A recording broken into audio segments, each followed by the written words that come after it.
सत्संगत्वे निस्संगत्वं निस्संगत्वे निर्मोहत्वं निर्मोहत्वे निश्चलतत्वं निश्चलतत्वे जीवन्मुक्तिः पुनरपि जननं पुनरपि मरणं पुनरपि जननी जठरे शयनम् इह संसारे बहुदुस्तारे कृपया पारे पाकि मुरा. இப்ப முன்னால சொன்னதாக விந்துஸ்தானம் ஹிருதயம்னு சொல்றதுக்கு முன்னால ஹிருதயத்துல தாராகாத ரூபணியா அப்பாண்டியத்துவமும் தியானம் பண்ணக்கூடியதான முறைய சொன்னேன். அது ஒண்ணுதான் இங்க தியானம் பண்ணணுமா? இல்ல, மூலாதாரத்துல இருந்து இருக்கக்கூடியதான ஒவ்வொரு இடம். அம்பாள் கையில 5 பானங்கள் வைத்துக் கொண்டிருக்கா. இந்த 5 பானங்களும் 5 தன்மாத்திரைகளை சொல்றதுன்னு பார்த்தோம். பஞ்ச தன்மாத்திர சாயகா. இந்த 5 தன்மாத்திரைகளும் பிருத்திவி, அப்பு, தேஜஸ், வாயு, ஆகாசம் எனக்கூடியதான 5 தன்மாத்திரைகள். இந்த ஆகாசமானது எல்லாத்தோட மேல இருக்கு. ஆகாசத்துல இருந்து வாயு பிறந்திருக்கு, வாயுல இருந்து அக்னி, அக்னியில இருந்து ஜலம், ஜலத்துல இருந்து பிருத்திவி. இப்படி இந்த பிருத்திவிங்கிறது கீழே இருக்கு. பாதவா பூதானி அவருடைய பாதமா இருக்கு. இப்படி எல்லா தவிர கீழ் நோக்கி நமக்கு எட்டின்னு இருக்கக்கூடியதான நிலையில இருக்கிறது பிருத்திவி. அதே மாதிரி நம்ம சரீரத்துக்குள்ள மூலாதாரத்துல பிருத்திவி தத்துவம், அதற்கு மேல ஜல தத்துவம், அதற்கு மேல நாபிஸ்தானத்துல நெருப்பு தத்துவம். அதனால நீங்க சாப்பிடக்கூடியதான அன்னம் எல்லாம் ஜகரஸ்தானத்துல ஜகராஜினி. அது மறுபடியும் அங்க உஷ்ணமா இருக்கா இல்லையோ, அது மறுபடியும் அந்த டைஜஸ்ட் பண்றதா இல்லையா. அந்த அக்னி எங்க இருக்க? நாம் வைஸ்வானரோ பிராணினாம் தேகமாத்மிகா அப்படின்னு வைஸ்வானர வடிவமா உங்களுடைய நாபிஸ்தானத்துல இருக்கார்.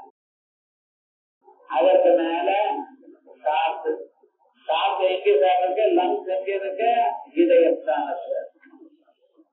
அதுக்கு மேல ஆகாசம், ஆகாசம் சப்த வடிவம், சப்த குணக்கம் ஆகாசம். இந்த சப்தமானது எங்க வருது? தொண்டையில வருது. அதான் இங்க. இந்த 5 தன்மாத்திரைகளுக்கு மேல இருக்கக்கூடியது என்ன? அப்ப தூக்கி மேல தானே அது சந்தானம் பண்ற. அந்த சந்தானம் பண்ணக்கூடியதான இடம் என்ன? புருவங்களுக்கு நடுவுல அஜ்ஞானம்.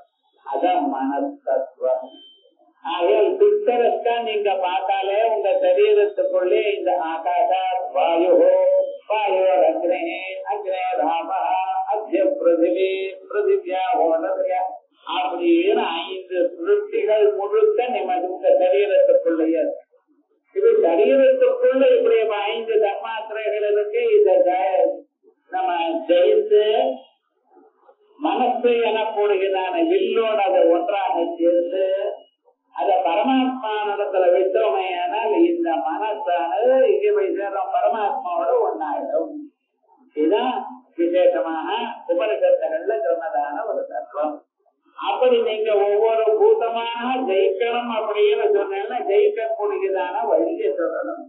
அந்த வழி எங்க சொல்றாரு? மஹீம் மூலாதாரே, மஹீம் பூமியை மூலாதாரே, தமபி மணிபூரே உதவகம், தமபி கமன ஜலம்.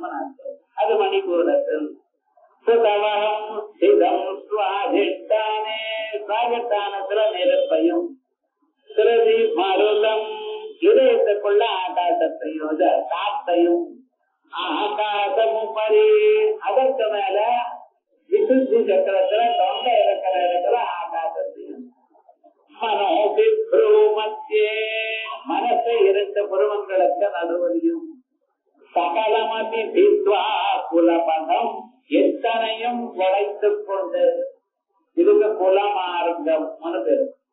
இந்த வழியாக சுடுநாடியா உழைத்துக் கொண்டு சஹஸ்ராரே பத்னே 1000 இதழ் இருக்கக்கூடியதான பிரம்மரந்திரத்தில் சஹ பத்யா விஹரதே சஹ பத்யா ஆத்துக்கு போறத கொண்டு ரகசி ரகசியமாக ஏகாந்தமாக பத்யா விஹரதே அம்மா நீ விஹரித்துக் கொண்டிருந்தாய்.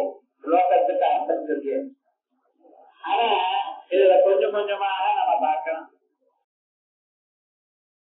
நம்ம சரீரத்துக்கெல்ல முன்னாலேயே அம்பாளுடைய ஸ்தூல வடிவம்னு ஒண்ணு சொன்னேன், சூக்ஷ்ம வடிவம்.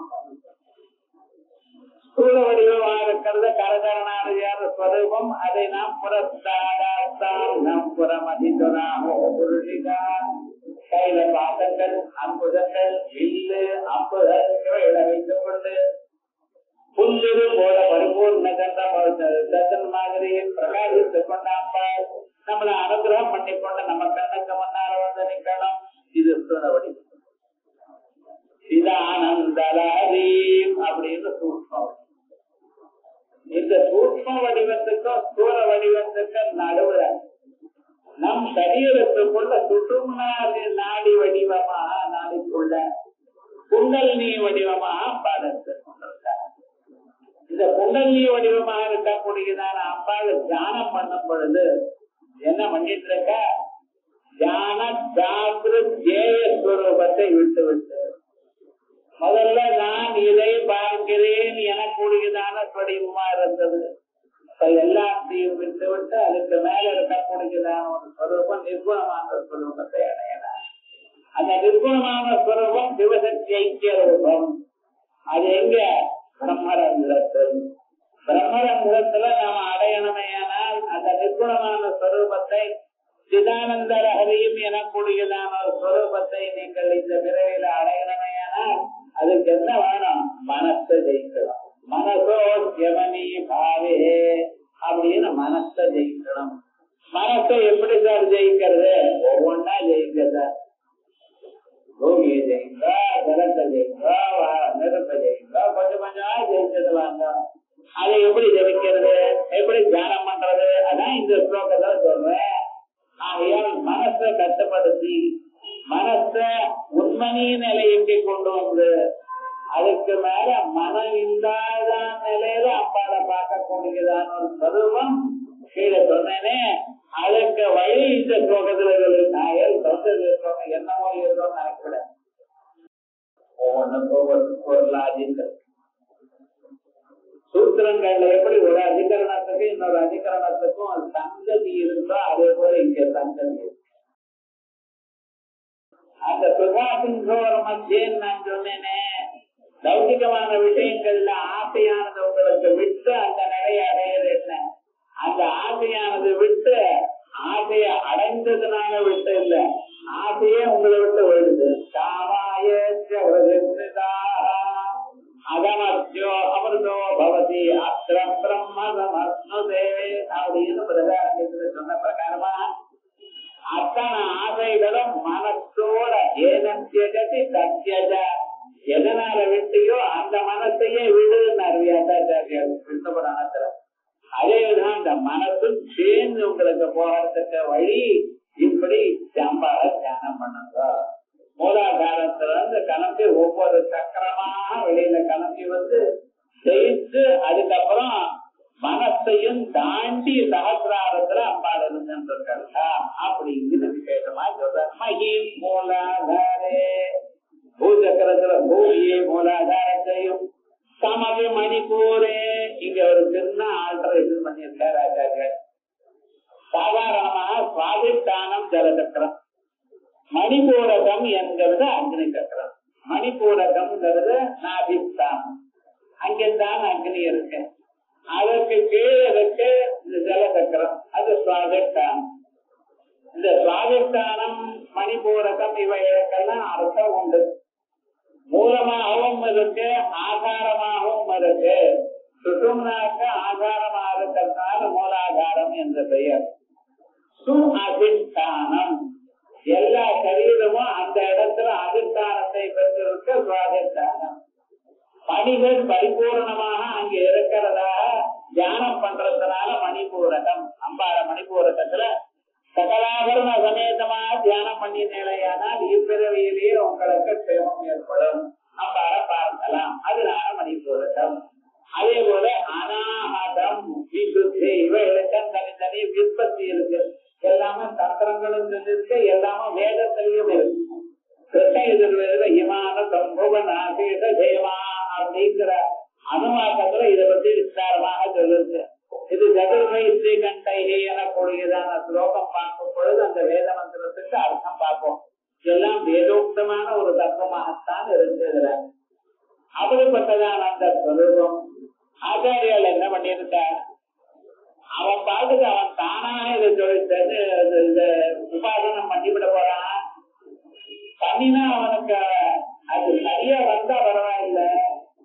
ஒருவேளை சுற்றுலா நாடியை விட்டு வேற எங்கேயாவது இடா திங்களாக்க போயிடுது, ஏன்னால் அவனுக்கு கஷ்டம் வரும். ஆனால் குருமுகமாகவே இவன் அறிந்து கொள்ளட்டும் என்பதற்காக இந்த ரெண்டு விஷயத்தை மாற்றிட்டார். சுவாதிஷ்டானத்தை மணிபூரகமாகவும் மணிபூரகத்தை சுவாதிஷ்டானமாக மாற்றிட்டார். இதை மாற்றினேன்னு பின்னால அவரே போய் சொல்ல போறார். ஏன்னா இது ரகசியமான தத்துவம், இது குருமுகமாக அறியணும் அப்படிங்கிறதுக்காக. ஆயால் சுதவரம் சிதம் ஸ்வாதிஷ்டானே கிருதி மருதமாதாதமுபரி மனோபிப்ரூமத்யே சகலமபி வித்வா குலபதம். சகலமபி குலபதம், முழுமையா இந்த குல மார்க்கத்தை மார்க்கத்தை வேதனம் பண்ணிட்டு சஹஸ்ராரே பத்மே, சஹஸ்ராரம் 1000 இதில் இருக்கக்கூடியதான தாமரையான நம சஹஸ்ராரத்தில் மனசுக்கு அப்பாற்பட்டதான நிலையில் அவர் சஹஸ்ராரம் தான் தலையில எங்க இருக்குது, நான் உடச்சு பாக்கிறேனே அப்படின்னு சொல்றாரு. இதுதான் டாக்டருக்கு தெரியறது இல்லை, மனசே தெரியாது. எக்ஸ்ரேல மனசே வராது. அப்ப என்ன இருக்காட்டா நிஜமா அது இருக்குன்னு தீர்மானம் பண்ணியிருக்காங்க. அதுபடி பிசிக்கலா உங்களுக்கு தெரியாது, ஆனா அவை சைக்கலாஜிக்கலாக இருக்கு. ஆனா அந்த நாடுகள்ல அந்த சுரூபத்துல இருக்குங்கிறதையும் கண்டுபிடிச்சு போட்டோ எடுத்து போட்டிருக்காங்க. அது போட்டோ இவாள வரைஞ்சது கம்ப்யூட்டர் ஜெனரேட்டர் போட்டோ இல்லை, இதை நம்ப முடியாது. இன்னைக்கு இன்டர்நெட்ல ஏதாவது வருதுன்னா அதை பிரமாணமாக எடுத்துக்க முடியல. ஏன்னா நம்ம மாதிரி ஒரு ஆளுதான போடுறோம் அதுல. இது சயின்டிபிக் திங்ஸ் எல்லாம் அது கரெக்டா அதுக்கான பிராமணிகமாக சொல்ல தெரியல. அப்லோட் பண்ணிட்டு இருக்கா, சிலது சரியா இருக்கலாம், சிலது சரியா இல்லாமலும் போகலாம். நல்லதும் வருது, கெட்டதும் வருது. கெட்டதும் என்ன அப்பிரமாணமாக இருக்கிறதும் வருது. ஆனா இப்ப என்ன ஃபேஷன் ஆச்சு, ஏதோ ஒரு விஷயம்னா கூகுள் சர்ச் பண்ணு, அங்க எங்கேயாவது இருக்கா பாரு, அது எடுத்து சொல்லு. அப்படித்தான் ரொம்ப பேர் பேசிட்டு இருக்கா. அது நியாயம் இல்லை. அவ ஏதோ சமயத்துக்கு தந்தால சொன்னாலும் நம்ம ஊர்ல அப்படி பேசக்கூடாது. நீங்க எதை பேசினாலும் சம்பிரமாணமாக பேச. இது எங்க இருக்குன்னு சொன்னா அதை எடுத்து காட்டணும், சொல்ல தெரியணும். அதான் நம்ம வித்வான்கள் பண்ணினதான வழி. நம்ம முன்னோர்கள்லாம் எப்படி பண்ணிட்டு இருக்கா தெரியுமா? அவன் அனாவசியமாக பேச மாட்டான், என்னுடைய அபிப்பிராயம்னு சொல்லவே மாட்டான், அப்படின்னு சொல்லவே மாட்டான். நீரஜ் அவர்கள் பண்றது பகவானே எடுத்து சொல்லிருக்காரு வேதத்துல. ஆனா தத்துவம் இது, தத்துவம் இதுவா இருந்த போதிலும் தன் அனுபவத்துக்கு வந்தாத்தான் சொல்லுவான். நம்ம எப்படி இருக்கு பாருங்க, அவர் சொல்லிட்டு இருக்கான ஏதோ அங்க இருக்குதா வேதம் சொல்றது சொல்லவே இல்லை. வேதம் சொல்றது முத்திரே, அத நான் அத தியானம் பண்ணி பார்த்தேன், பார்த்ததனால் அந்த அனுபவத்தை நான் அடைந்தேன். ஆகையால் நான் உங்களுக்கு சொல்லுகிறேன். ஆகையால் everything is a tested medicine. இங்க ஏதோ என்னமோ அவனை டெஸ்ட் பண்ணல. அப்படி இந்த சாஸ்திராகம்னா மனசு உண்மை நிலை அடைந்த பொழுது மனசு தானாக மனையேவ மனுஷியானாம் தாரணம் பந்த மோட்சையோ, பந்தத்துக்கும் மோட்சத்துக்கும் ரெண்டுத்துக்கும் காரணம் மனசு தான். பந்தாய விஷயாகத்தம் மோட்சே நிர்விஷயம் கிருதம் அப்படின்னு இந்த பந்தங்கள் சாம்சாரிகமான பந்தங்கள் எல்லாம் விட்ட பிறகு அந்த மனிதனுடைய நிலை எது இருக்கோ அதுதான் சக பத்யா சகரஹதி விஹரதே. பத்யா சக அப்பவும் விட்டுருலன்னு இந்த பிரபஞ்சம் முழுக்க மனசும் விட்டு போன பிறகு என்ன ஆச்சுன்னு அது அந்த பரமேஸ்வரனோட சுத்த பிரம்மத்தோட ஒன்னா போயிடுது. சுத்த பிரம்மத்தை தவிர ஒன்றும் தெரியல. அம்பாள் என்ற தனியாக நாம் எதை இத்தனால பார்த்தோமோ உபாசித்தோமோ இப்பொழுது என்னாச்சு? வெறும் பிரகாச வடிவமாக மட்டும் இருக்கு, வேற ஒன்றும் தெரியல. சிதானந்த லஹரின்னு சொன்ன அந்த சைத்தன்ய ஸ்வரூபமாகவும் அனுபவமான ஆனந்தமாகவும் கேவலமாகவும் இருக்கு. அப்படிப்பட்டதான ஒரு நிலை இருக்கு. அதுதான் பிரம்மரந்தத்துல சிதானந்த லஹரீம் பத்யாபஹரதே என்ற சகான கூடான அர்த்தம் சொல்லிருக்கு. இந்த சகாங்கிற மந்திரத்துக்கு வேற அர்த்தம்.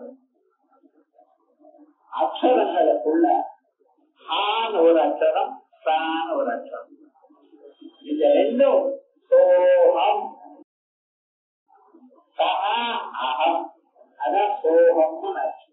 இந்த ஆங்கிறது கடைசி எழுத்து. இந்த கடைசி எழுத்த பாணினி முதல் எழுத்தாகவும் எழுதி வச்சிருக்க. அப்படின்னு அயவரட்டுன்னு ஆரம்பித்து ஆரம்பிக்கிற, சசர் அல்லுன்னு ஆட முடிக்கிற. இப்ப எங்கிருந்து ஆரம்பிச்சிருக்க? ஆள ஆரம்பிச்சிருக்கார், ஆள முடிச்சிருக்கார். ஏன் சார் அப்படி சொல்லிட்டு இருக்க? பாணினி சூத்திரங்கள்ல இல்லப்பா, அந்த அகாரமானது விசர்க்கம். ராமஹா கிருஷ்ணா அப்படிங்கிற அந்த விசர்க்கம், அந்த விசர்க்கமானது வாக்குல இருந்து வெளியில வரும்பொழுது தப்தா அப்படின்னு விசர்க்கம் வெளியில வருது. வெளியில வரக்கூடியதான பதார்த்தத்துக்கு விசர்க்கம். உள்ள விழுக்கக்கூடியதான பதார்த்தம் ஆந்தரம். இந்த ஆந்தரமானது சஹா என்றும் வெளியில வரக்கூடிய ஆ என்றும் தெரிஞ்சிருக்கு. அதான் சோஹம் ஹம் சஹா சோஹம் ஹம் சஹா அப்படின்னு சொல்லிருக்க.